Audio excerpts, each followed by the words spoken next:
Bem-vindos ao curso A Ordem das Disciplinas. Naturalmente, essa ordem das disciplinas se tratará do ângulo de Santo Tomás de Aquino. Pois bem, duas coisas que se confundem normalmente, que as pessoas confundem normalmente, ordinariamente, é sabedoria e erudição. E, no entanto, são coisas distintas. Antecipe-se que todo sábio é um erudito, mas nem todo erudito é um sábio. Qual é a distinção entre erudição e sabedoria? É que a sabedoria é algo como que orgânico. É como uma árvore. A árvore tem suas raízes, das raízes surge o tronco, do tronco saem galhos, dos galhos saem folhas, das folhas saem flores, às vezes frutos. Pois bem, a sabedoria é algo assim. Ela supõe uma ordem, tanto uma ordem das disciplinas em si, como uma ordem pedagógica destas disciplinas. E esta ordem, ela não é aleatória. Não se trata nem sequer de algo assim, vamos aumentando a dificuldade dos assuntos. Não é só isso. É mais que isso. É que uma disciplina pressupõe a anterior necessariamente, de modo que sair de uma disciplina na correta ordem significa galgar degraus, digamos, logicamente, não aleatoriamente. Não é possível nem deter-se em um dos degraus e ali parar, já direi o que entendo por isso, nem saltar degraus. A ascensão na escada da sabedoria, se não se galga degrau a degrau, escalão a escalão, é uma ascensão falha e, quando se alcançar o cume da escada, o alto da escada, certamente se alcançará de modo titubeante, vacilante, porque algo falta. Enunciarei, de um modo geral, qual é a verdadeira ordem das disciplinas, aquela que deve seguir-se obrigatória ou necessariamente para alcançar de modo sólido e propriamente falando a sabedoria e não apenas a erudição. Podemos ser eruditos se lemos muitos livros, 50 livros anuais, 100 livros anuais. Podemos ser eruditos se sabemos citar o conjunto dos grandes autores, grandes pensadores, grandes artistas que a humanidade já teve. Mas não somos necessariamente sábios, ao passo que ser sábio supõe a erudição. E esta erudição agora é ordenada, visa a sabedoria e a alcança com a segurança da subida, degrau a degrau, no tempo necessário para que se permaneça em cada degrau. Então, qual é a ordem das disciplinas? Antes de tudo, temos a lógica. A lógica é a ciência propedêutica ou preparatória, é a arte-ciência propedêutica ou preparatória para todas as demais ciências. Há que ter especial cuidado porque a lógica é demasiado atraente para mentes lógicas, para mentes brilhantes. Então há uma tendência dessas mentes, quando enveredam pela lógica, de quedar-se nela, de permanecer nela, esquecendo que a lógica é apenas algo propedêutico, preparatório. Ela não tem um fim em si. Ela tem o duplo caráter, como veremos na aula seguinte, de ser arte e de ser ciência. E dizia Santo Tomás, assim como a razão, o nosso intelecto,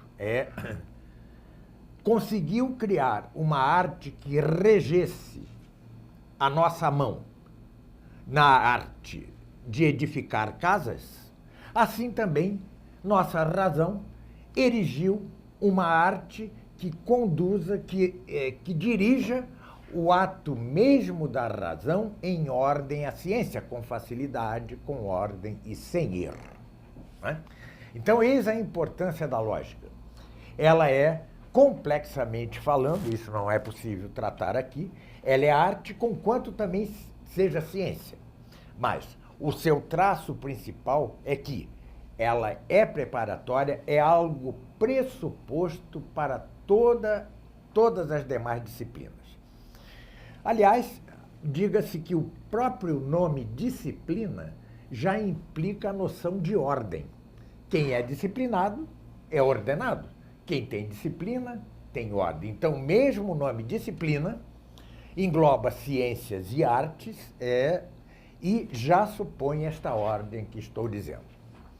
Pois bem, do ponto de vista pedagógico, antes que se ensine a lógica, é conveniente dar noções gerais.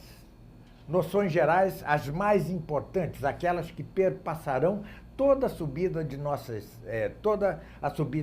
escada rumo à sabedoria, há noções que estarão presentes sempre, constantemente. Então, convém, pedagogicamente, segundo a ordem pedagógica, fazer a mesma lógica anteceder-se de certas noções gerais, basilares, fundamentais, como essência, substância, acidentes, gênero, espécie, etc. Mas, atingindo a lógica, então nós vamos ter de estudar a lógica em sentido estrito, segundo a mesma ordem dada por Aristóteles em seu órgão. A saber, as categorias ou predicamentos, a que se segue o perihermeneias ou sobre a interpretação, a que se segue os primeiros analíticos ou analíticos anteriores, seguidos, por sua vez, dos analíticos posteriores ou segundos analíticos. Esta é a lógica em sentido estrito. Conhecê-la, aprofundar-se nela, dominá-la, na medida do estritamente necessário, é pré-condição para a vida da sabedoria. É a lógica, a arte e ciência que nos ensina a pensar. É a arte de pensar. É a arte de pensar com ordem, com facilidade, sem erro, de modo a que se alcance a ciência. Muito bem, mas a lógica tem suas partes potenciais. Explique-se o que são partes potenciais. Nossa alma. Nossa alma é, de certo modo, tripla. Ela é intelectiva, ela é sensitiva como a alma dos animais e ela é vegetativa como a alma dos vegetais. De modo que, quando estamos em coma, dizemos que estamos em estado vegetativo. A parte vegetativa de nossa alma tem que ver com a nutrição e o crescimento. A alma humana propriamente dita é sua parte intelectiva. Menos propriamente humana é a parte sensitiva ou animal. E menos ainda propriamente humana é a parte vegetativa ou nutritiva. Pois bem, isso se dá também com algumas disciplinas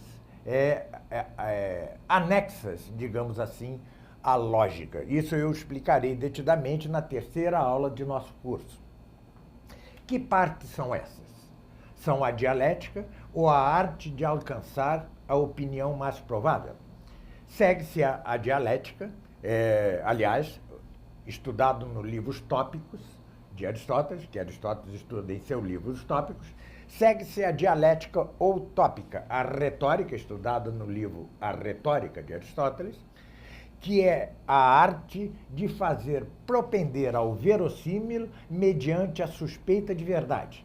E, por fim, como parte potencial inferior da lógica, temos a poética. Na verdade, a poética é um gênero de diversas espécies ou formas. Inclui não só a literatura, mas também o teatro, a música, a pintura, a dança, a escultura, em parte a arquitetura. E as artes poéticas são as artes que fazem propender ao bom e ao verdadeiro mediante o belo e que fazem afastar-se do mal e do falso mediante o horrendo. Horrendo que, no entanto, não implica feiura, senão que se mantém, mesmo no horrendo da arte, as notas do belo. Lembre-se, por exemplo, de alguma porta românica, de uma igreja românica europeia, em que estão talhadas cenas infernais. Isto é horrendo, mas está feito com arte, né? A beleza é uma das notas dominantes nas artes poéticas ou do belo. Pois bem, então temos a lógica em sentido estrito, de que trata os seguintes livros do órgão aristotélico: as categorias ou predicamentos, o Perihermeneias ou sobre a interpretação, os primeiros analíticos ou analíticos anteriores, ou seja, o estudo da figura do silogismo, e depois o tratado da demonstração, ou seja, os segundos analíticos ou analíticos posteriores. Vem em seguida as partes potenciais da lógica, repitamo-las: dialética ou tópica, que é a arte de alcançar a opinião mais provável; a retórica em seguida, que é a arte de fazer propender ao verossímil mediante a suspeita de verdade; finalmente a poética ou artes poéticas ou artes do belo, que são as artes de fazer propender ao bom e ao verdadeiro mediante o belo e afastar-se do mal e do falso mediante o horrendo. Há ainda uma parte potencial que se chama sofística. O que é a sofística? É a arte de incorrer em sofismas, falácias ou paralogismos. Mas hão de perguntar-me, como assim? Ensina-se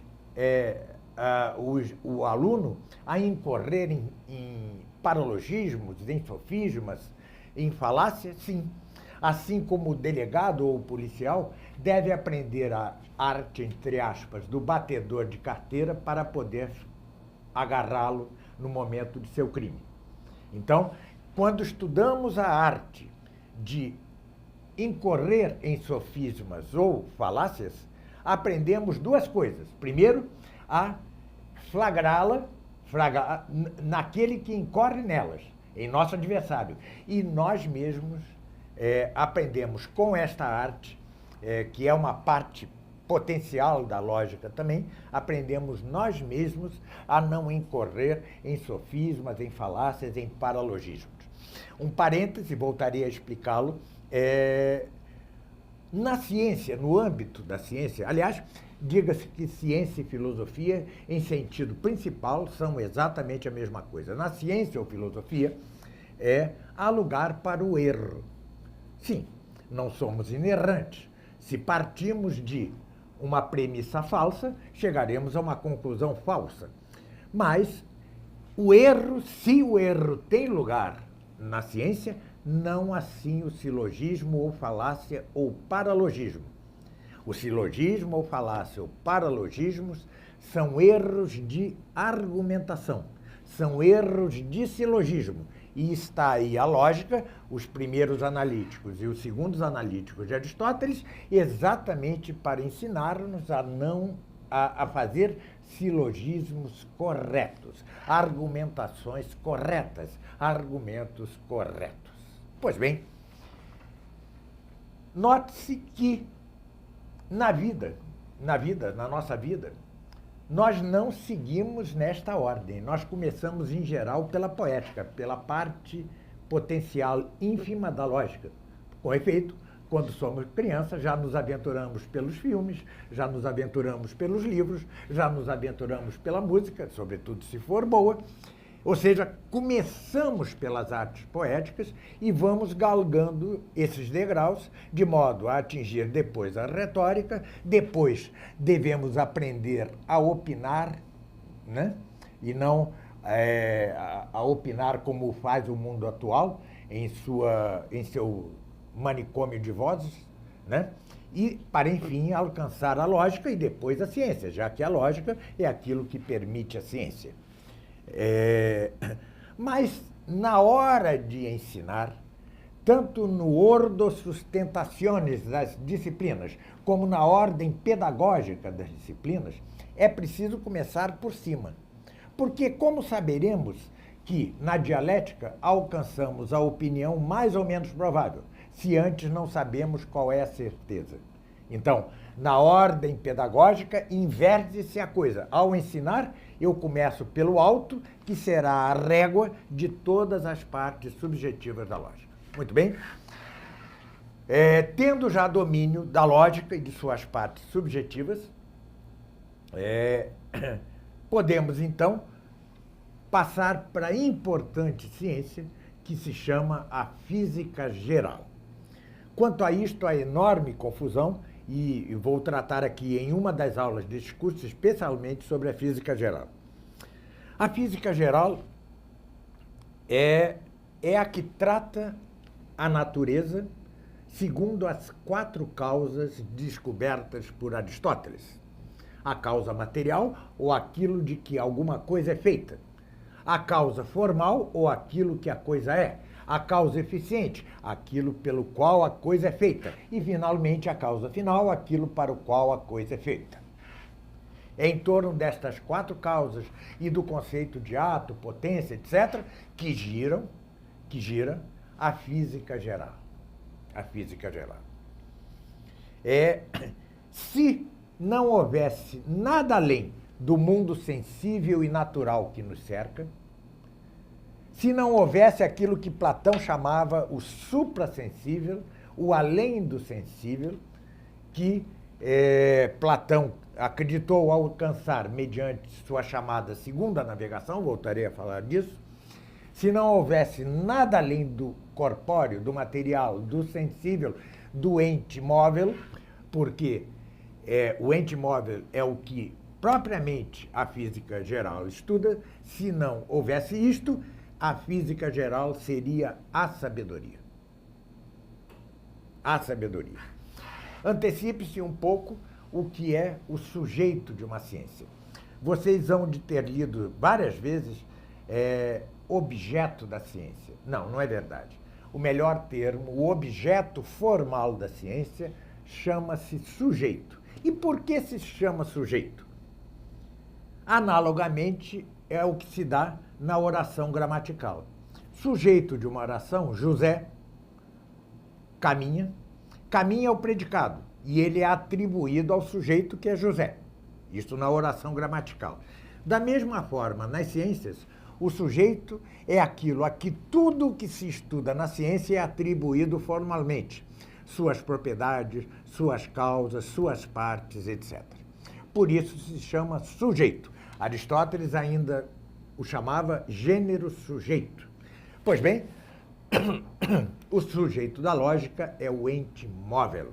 E só pode ser móvel aquele ente que é corpóreo, que é sensível. São os entes naturais. Muito bem. Mas a física geral, e a física geral aristotélico-tomista é imperecível, imorredoura, pequenos acertos apenas se hão de fazer, e nisto é mestre atualmente o padre Álvaro Calderón, e eu darei minha contribuição num livro que sairá proximamente pela Realizações. No entanto, a física geral também tem partes, só que não se trata agora de partes potenciais, como se tratou no caso da lógica. Ou seja, já não são partes potenciais, mas partes subjetivas. O que são partes subjetivas? Partes subjetivas é o que se dá, por exemplo, com o gênero animal. Quais são as partes subjetivas do gênero animal?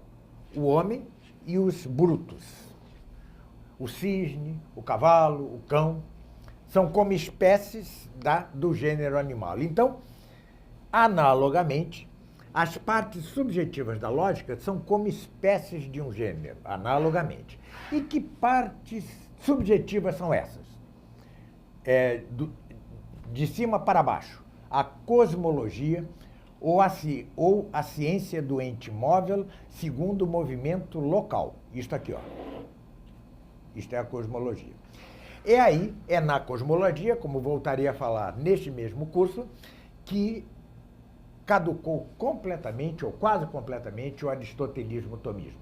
É aqui que temos de fazer um esforço supremo para, sem perder os fundamentos da física geral aristotélico-tomista, assimilar as descobertas das ciências modernas, sem assimilar seus defeitos, e então poder erigir uma cosmologia perfeitamente aristotélico-tomista que não seguirá em nada a letra destes dois gigantes, Aristóteles e Santo Tomás de Aquino. Depois vem a química, que é a ciência do ente móvel segundo geração e corrupção.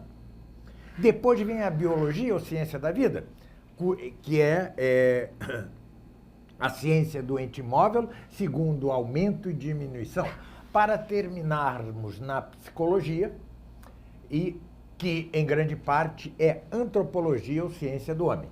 Já disse que a alma humana é, antes de tudo, intelectiva, né?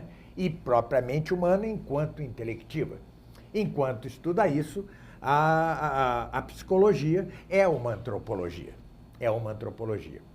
E é a ciência do ente móvel segundo alterações qualitativas, segundo qualidades. Muito bem. Dotados da ciência da física geral e da ciência de suas partes subjetivas, podemos, então, alcançar as chamadas ciências práticas. Vejam, o nosso intelecto tem como duas faces. Ao intelecto especulativo, ou científico, e ao intelecto prático. O intelecto prático, por sua vez, se subdivide nas artes do facere, ou fazer, por exemplo, as artes do belo, fazer uma estátua, ou então a marcenaria, fazer uma mesa, e em artes do agere, ou do agir. Em um caso, as artes do facere fazem alguma coisa, fazem uma caneca, por exemplo, algo externo a nós. Nas ciências do agere, ou seja, a ética, a econômica e a política, o resultado de nossa ação prática é imanente ao próprio homem.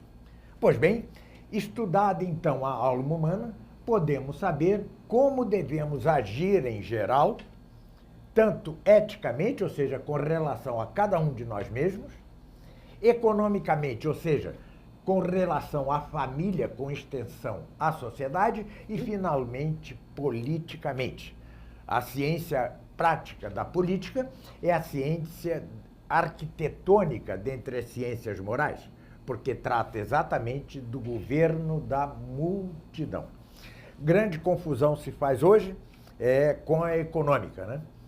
A econômica, ela não é, isso é uma herança marxista, nefasta, a econômica não é a predominante entre as ciências éticas, senão que o é a ciência da política. A ciência da política é superior à econômica.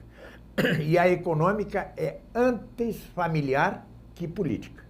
E só será política por desdobramento necessário do âmbito familiar para o âmbito da multidão mais ampla que compõe a polis, ou cidade, ou sociedade.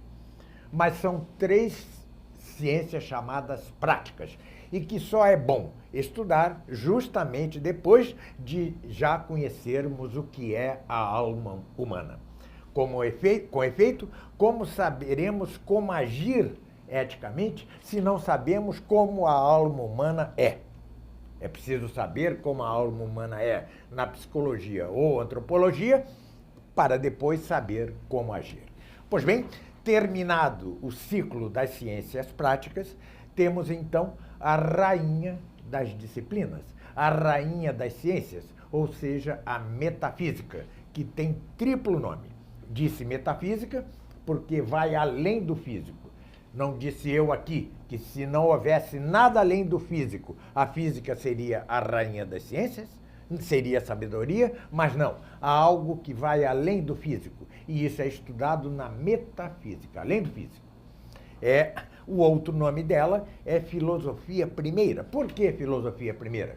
Porque trata tudo do ângulo das causas e dos princípios primeiros. E, finalmente, chama-se também teologia racional, ou natural, ou filosófica. Por quê? Porque trata de Deus. Qual o sujeito da metafísica? Vimos que o sujeito da física geral é o ente móvel, certo? Ou seja, o ente corpóreo, sensível. E vimos que se não houvesse nada além deste ente, a física geral seria a sabedoria, a rainha das ciências. Mas não, há algo além. É a metafísica. Por quê? Porque estuda o ente enquanto ente. O sujeito da metafísica é o ente enquanto ente. Ou seja, estuda o ente em geral, o ente incomum, incluído o ente não físico, não móvel, não sensível, não corpóreo. Ora, isso a faz a rainha das ciências. E conquanto estudo de Deus, seu sujeito não é Deus. Seu sujeito repita-se, o ente enquanto ente. E por que seu sujeito não é Deus? Porque não podemos, nesta vida, conhecer a essência de Deus. E porque não podemos conhecer a essência de Deus, não pode Deus ser o sujeito da ciência chamada metafísica. Deus é estudado na ciência metafísica como causa do ente em geral, como causa do ente enquanto ente. Voltaremos a isso que pode parecer algo complicado, e esclarecer-se-á um pouco mais ao tratarmos aqui na aula particular sobre metafísica. Pois bem, estas ciências todas que arrolei aqui são ciências que se alcançam pela só razão humana. A razão humana é capaz de, por si, alcançar todas estas ciências se, especialmente se, estiver dotada da arte e ciência propedêutica às demais ciências e artes, que é a lógica. Muito bem.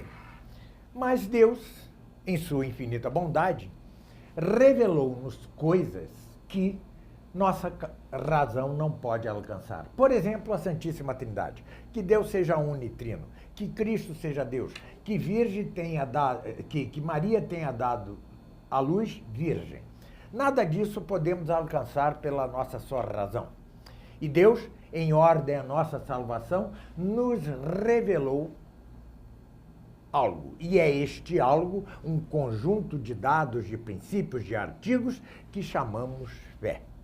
Pois bem, os dados da fé, os artigos da fé, aqueles que constam dos credos, dos símbolos apostólicos, são os princípios de que partem a ciência chamada teologia sagrada.